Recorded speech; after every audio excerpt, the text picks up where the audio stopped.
Heto na yung pinaka-balancing laban dito ng Los Angeles Lakers mga idol. Hindi basta-basta itong kanilang kinalaban. New Orleans Pelicans, pero itong sa Luka Doncic and DeAndre Ayton tumala ng double-double para matulungan ang kanilang kupunan kasama si Reeves na mayroong 31 points, 4 rebounds at 7 assists.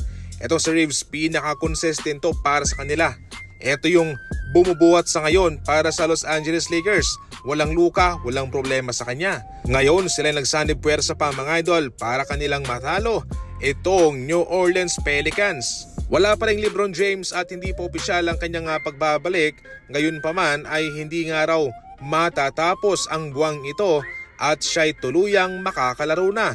Sa ngayon ay hinihintay na lang lamang ang approval ng medical staff ng Los Angeles Lakers para siya'y makabalik na. Pero honestly mga idol, kung tutuusin ay kahit na hindi pa man bumalik si LeBron, kahit na sa sumunod na buwan pa ay walang magiging problema ang Lakers dito sapagkat marami naman ang nagbibigay ng tulong. Kahit na hindi naging maganda ang kanilang mga nagdang laban, advice pa nga ng isang eksperto sa pagbabalik raw ni LeBron James ay dapat na ito ibangko na lang muna para hindi niya masira ang momentum ng kanilang starting lineup.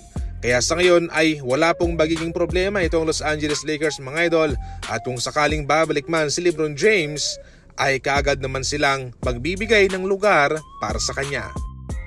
Patuloy pong ini-impress ng Pistons ang pangkabuang community ng NBA sa kanilang ginawa. Walang Cade Cunningham, baka nilang tinalo ang malakas na Philadelphia 76ers. Dahil dito sila'y palaging nasa tuktok mga idol.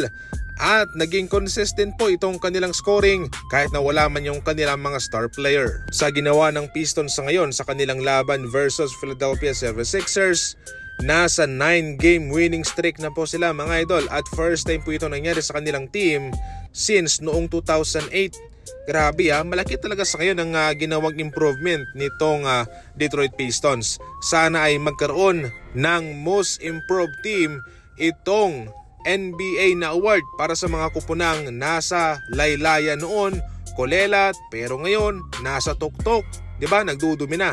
Sana mayroon silang award na most improved team, hindi lang sa player, 'di ba?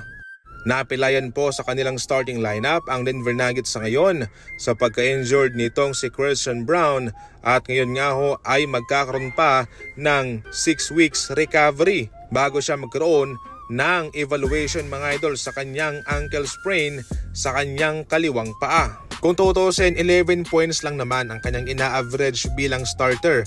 Hindi masyadong mataas mga idol para sa isang starter, pero marami siyang naibibigay. Yung kanyang depensa, malaking bagay yun. Sa ngayon atin pong abangan kung anong mga adjustment dito na gagawin ni Coach David Adelman sapagkat matagal-tagal na mawawala itong si Brown, lagpas isang buwan.